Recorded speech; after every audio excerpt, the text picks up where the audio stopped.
Channel আইয়ের নিয়মিত আয়োজন স্পোর্টস টাইমে আমি আহমেদ শাফি আপনাদের স্বাগত জানাচ্ছি। কাদিসকে ৩-০ গোলে হারিয়ে কাজটা সহজ করে রেখেছিল রিয়াল মাদ্রিদ।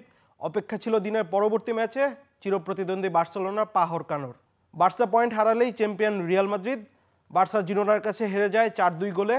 ফলাফল মাদ্রিদ ৪ ম্যাচ হাতে রেখেই লা লিগা চ্যাম্পিয়ন হলো। আনচেলত্তির দল লিগে ম্যাচ হেরেছে মাত্র একটি, সেটিও মাদ্রিদ ডার্বিতে সেপ্টেম্বরে ৩-১ গোলে হেরেছিল অ্যাথলেটিকোর কাছে। ওই ম্যাচের পর লিগে মাদ্রিদ টানা ২৮ ম্যাচ অপরাজিত।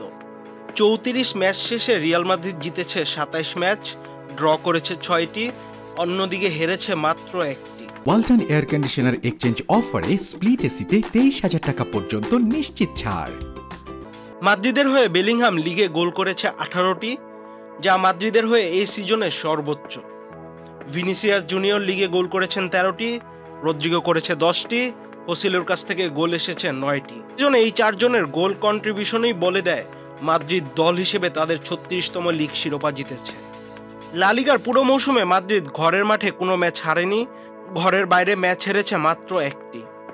মাদ্রিদের গোলকিপার ও ডিফেন্স থেকে শুরু করে মিডফিল্ডার, ফরওয়ার্ড সবাই পুরো মৌসুমে ছিল অপ্রতিরোধ্য। স্পোর্টস টাইমে আজ এ পর্যন্তই। পরবর্তী কোনো এপিসোডে আপনাদের সাথে আবার দেখা হবে।